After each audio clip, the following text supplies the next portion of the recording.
Eu pedi para falar um pouco sobre esse tema. É um tema que eu acho que ele tem muito hype em volta dele. Por mais que seja um tema que não é novo, IA já tá, fala-se de IA desde 2020, vai com tanta força quanto fala hoje. Eu acho que a principal diferença é que hoje a tangibilização do uso da IA ela é uma realidade. Então, há muito tempo atrás se falava de IA, mas não sabia onde é que aplicava. E além de se falar muito de IA e não saber onde aplicar, era caro. Então, eu acho que nos últimos 3 anos, principalmente desde 2022, que o ChatGPT ele trouxe essa possibilidade para o mercado, ele abriu grandes frentes. Então, eu, por exemplo, há 18 meses atrás eu não usava GPT, era uma coisa do meu dia a dia, né? E aí eu me recordo que teve um projeto que nós construímos e a gente tinha que fazer uma entrega desse projeto super rápida. Era papo de 30 dias e minha galera de engenharia pediu 3 meses para fazer. E eu tinha que dar o go live. Isso eu tô falando de setembro do ano passado. Olha só como é que não vai fazer um ano agora. E aí ele pegou e fez o projeto deu go live, ele entregou o que estava em aberto e mais 2 meses de sprint. O projeto roda até hoje. Ali eu falei, putz, fui picado. O que aconteceu ali? E eu também fiquei muito preocupado, porque eu sou uma empresa de software. Então, poxa, eu vendo isso. Como é que eu vou resolver isso? Como é que o meu cliente vai perceber isso? Tá tão fácil criar agora produto, é tão fácil errar rápido. E eu comecei a entender como é que o mercado de fato começou a usar esse produto.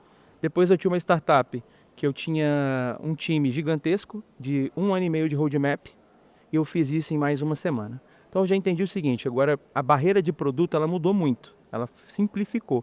O que é o game agora? Como é que você usa esse produto, como é que você traz eficiência? Então rodei bastante, fui em SXSW, em Austin, no Texas, tive na NRF esse ano, como vou todos os anos. E na NRF eu vi uma coisa muito interessante que me chamou super atenção. Eu tive com o Mariano da Vetex e ele falou o seguinte: a empresa que não buscar 30% de eficiência, não estou falando tirar gente, não estou falando trocar processo, desculpa, não estou falando de demissão em massa, robô substituindo, não tem nada a ver com isso. Olhar para dentro de casa e não conseguir, dentro de 3 anos, tirar 30% de eficiência, está quebrado. Certamente, com certeza. Daí eu comecei a refletir aquilo bateu muito forte para mim.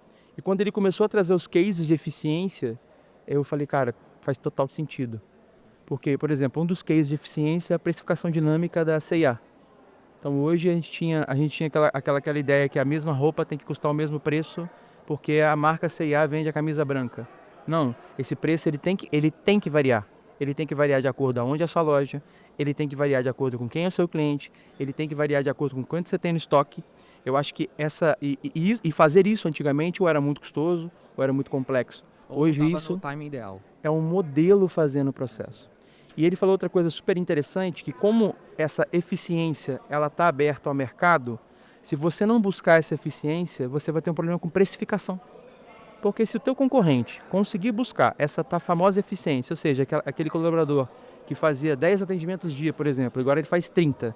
Cara, o teu preço, você vai estar com, em vez de estar com 10 pessoas, você vai estar com 30. Então, inevitavelmente, isso vai bater em custo em algum momento. Então, isso ficou muito forte, o que fez que eu voltasse para o Brasil pensando e refletindo onde é que são os ganhos de eficiência, né? E às vezes o pessoal acha que IA, o ganho de eficiência está em um GPT e fazer minha viagem. Aí eu mandar uma foto, fala onde eu tô. Monta meu roteiro. Monta meu roteiro. Cara, não tem nada a ver com isso. O exemplo prático que eu tive na empresa, o meu RH agora na Copa do Mundo, chegou e falou assim: queremos fazer o álbum de figurinhas dos nossos funcionários. Eu falei, legal, a gente fez um ano, na última Copa a gente fez, então pô, tinha lá, tinha as figurinhas, a gente teve uma gamificação e tal. Eu falei, vamos repetir. Preciso de um budget de 5 mil reais para contratar um design. Que eu tinha a foto de todos os colaboradores, só que tem que botar o raio do álbum em prática, né? Eu falei, não, tenta fazer no GPT. Aí, putz, o GPT deu, aí tenta no Claudinho. Putz, Claudinho soltou. Resumo, em vez de eu gastar 5 mil reais, eu tive um álbum em 5 minutos, onde ela conseguiu editar coisas que ela não conseguia editar na frente. Então, assim, eu acho que o pessoal fica pensando muito no IA para uso pessoal e pensa pouco em eficiência dentro da empresa e como é que eu uso. E tem coisas que são simplesmente ridículas. Pega o seu balanço e pede o GPT para poder criticar. Ache para mim um desvio. Cara, é surreal os insights que ele te traz. É aquele insight que você nunca parou para pensar. Tem umas coisas bem legais, assim, porque você trouxe alguns cenários de usos muito simplistas, Sim. que não são nada de outro mundo, e você trouxe no começo da nossa fala aqui, do nosso bate-papo, coisas que aceleraram teu time to market em alguns projetos e produtos que fazem total sentido. Então, por exemplo, vou dar alguns exemplos de coisas que a gente fez, está fazendo na RPE e a gente está projetando algumas coisas para o futuro. Então, hoje, 100% do nosso desenvolvimento, ele utiliza... Bateu feio em dev, né? IA bateu feio ali nas possibilidades de eficiência. Porque do jeito que a gente projetou, é exatamente o que você disse. Usar melhor as pessoas para que a gente possa produzir mais rápido e produzir melhor. Entregar mais rápido produto na Então, borda. nossa qualidade aumenta, nosso tempo de entrega melhora, o detalhamento do produto melhora. Por exemplo, quando a gente vai desenhar o produto ou desenhar uma funcionalidade nova, às vezes você não consegue scopar aquilo de primeira, você precisa de um spike, que é fazer basicamente um estudo. Então, o que é um spike que geralmente um dev faz? Pô, ele pega o código, vê o que já tem pronto, o que não tem pronto, o que vai precisar fazer para dar uma estimativa. É para saber se cabe. Coisa básica. Hoje nosso spike está automatizado. Então eu não estou usando um humano para ler o código está sendo sozinho e com isso eu consigo agilizar as coisas. E aí, pro ser humano, ele faz a crítica em cima daquilo. Pô, aqui eu vou ajustar a sugestão que a IA trouxe pra gente na modelagem do produto, das features e dos desenhos de parâmetros. Aqui eu entendo que vou ajustar e a gente vai criticando em cima disso e melhorando. E aí o grande segredo, eu acho que é tão simples quanto você disse, a partir do momento que a gente tem um modelo que as pessoas consigam usar gerando bons prompts. Porque isso muda da água pro vinho o resultado que você recebe. Então, até aí voltando para um pouco... Tá falando de qualidade, né? Tipo, a máquina erra muito menos que o seu programador. Né? E se você indicar os melhores caminhos ou os guarda-reios ideais, você consegue ter um ganho muito mais nítido, assim, no dia a dia. E aí até te perguntar, como é que tu tá tocando isso nas outras áreas da companhia? Porque eu entendo que você teve o case aqui do álbum, por exemplo, da Copa, mas que outras áreas você Cara, tá então, usando e aí como? tem cases mais complexos, né? Essa foi engraçada, a gente fez a nossa reunião de semestre aqui agora.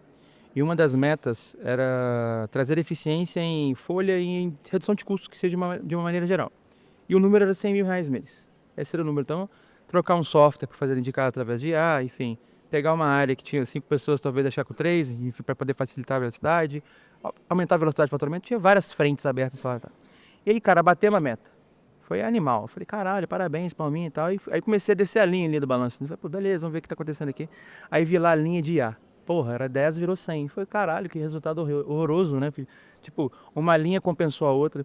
Então, até pra gente que é de tecnologia, tá? Essas frentes ainda elas estão sendo muito estudadas e eu acho que ela tem muita coisa que, por exemplo, eu peguei para fazer uma aplicação junto com um time de produto para trocar o nosso software financeiro. Faturar na Smart é um pouco complicado. Tem canais, SMS, RCS, licenciamento, contrato, franquia, contrato de 10 anos atrás, contrato novo, transição. Então, o faturamento hoje é um pouco chato de ser feito, né?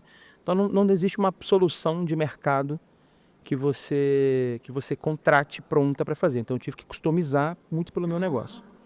E eu sou entusiasta, né? Falei, gente, primeiro cara que tem que saber, se eu for cobrar meu time, eu preciso saber. Então, eu fiz um curso e eu pus a mão na massa para poder entender como é que funcionaria alguns tipos de IAs e tal. E aí lancei o primeiro MVP. Aí eu chamei a galera que entende, que é a galera de IA da empresa, né? Eu gastei R$17.000 para fazer o MVP. O meu menino, chama Guilherme também, gastou R$2.000. Porque, cara, até nisso tem que ter um aprendizado. Eu acho que esse é o estímulo que tem que ser feito. Então hoje, em Smart, boa parte da parte de tecnologia e produto está muito avançado também. A gente colocou bastante coisa lá.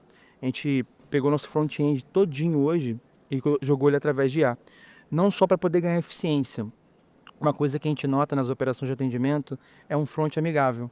E para nós antigamente, agora tem mais de 10 mil pessoas usando a aplicação. Então eu não posso trocar tão fácil um front, é uma coisa muito crítica para a gente. Só que tem pessoas que precisam de fontes customizadas. Então isso sempre foi uma dor para a gente. Botar um botão lá, um botão crítico.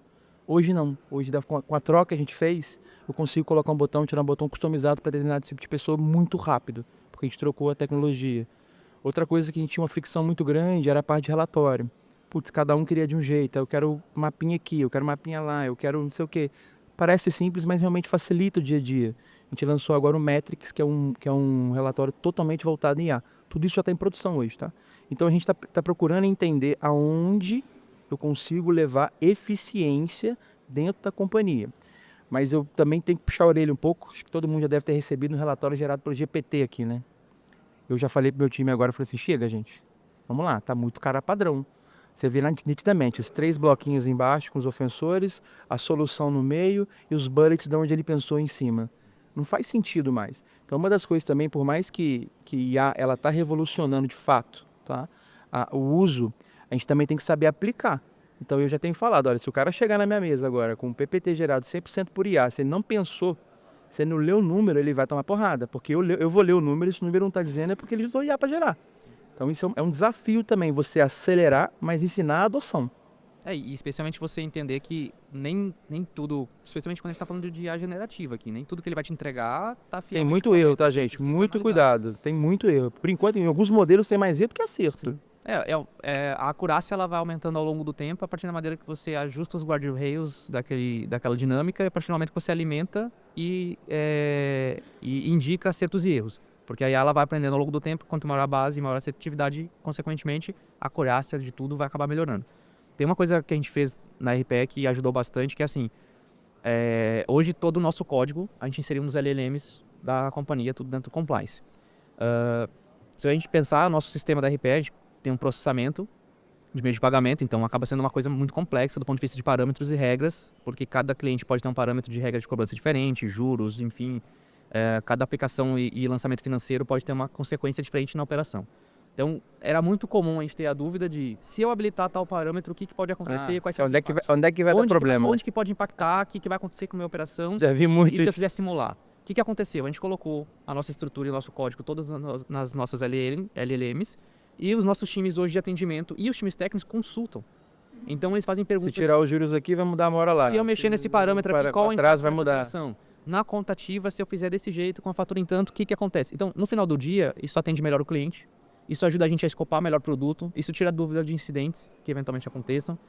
E outra coisa que a gente fez também muito boa a partir disso, a gente cruzou com todos os chamados de atendimento que a gente recebe no dia a dia e a própria IA, ela sugere a resposta. A gente não entrega hoje a resposta automática para o cliente final, mas a gente indica, o operador já sabe a resposta do suporte indicada pela LLM. Então ela já olhou o código, então se você abrir um incidente, qualquer dos motivos, ele já olhou o código, indicou qual foi o problema, ou vai derivar diretamente com um time técnico resolver, ou se for uma dúvida, o próprio operador já sabe resolver a dúvida baseada no retorno do que tinha no código. Sem precisar parar um dev e perguntar, Gui, olha lá no código como é que estava essa operação, como é que ela funciona, entendeu? Esse apoio é sensacional, isso evita muito erro e traz uma qualidade assim abissal. Um exemplo legal que a gente está usando lá, a gente tem muita conversa na nossa base, né? A gente tem um software conversacional, então é natural que tem. Estava até aqui esse case, é bem legal. A gente entrou ele tem 200 vendedores que fazem vendas durante o dia todo. Aí ele falou assim, Gui, por que eu não vendo tanto essa água? Dá um exemplo aqui. Eu falei, tá, o que você tem de sentimento? Eu acho que eu não vendo porque é caro. Beleza. Aí nós pegamos, subimos 3.800 conversas para serem analisadas, todas de vendedores, né?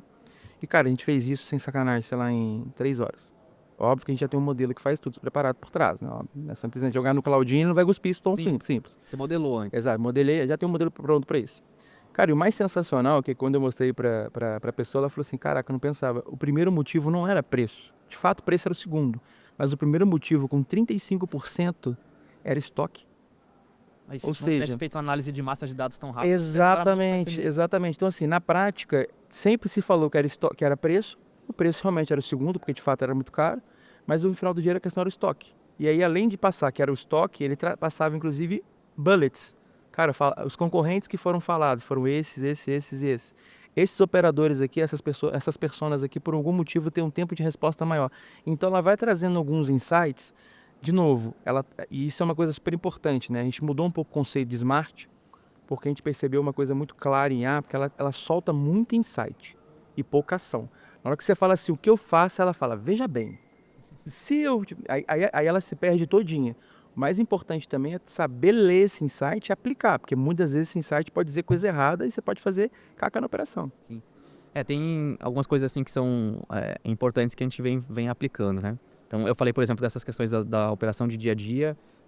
A RPE normalmente passa e renova muitas certificações para a gente poder operar do jeito que a gente opera hoje. Então, por exemplo, na nossa última certificação que a gente realizou, quase 90% da documentação gerada pré-revisão foi gerada por IA. Coisa que antes você tinha que parar... Documentação para o cliente ou para o produto? Não, documentação para certificação. A certificação. Certificação de órgãos... Isso, enfim. Então, assim, estamos usando. Isso ajuda muito, porque o tempo de você executar e o nível de detalhamento desse tipo de coisa, você realmente tem que parar um time, seja técnico de negócio, para detalhar, escopar, escrever as regras. Mas ele pegou, você falou, você disse qual era a certificação, ele gerou o documento pegando seus padrões já. Pegando meus padrões, olhando meu código, olhando meus resultados, olhando os índices do que acontecia nos produtos. Então isso ajuda muito.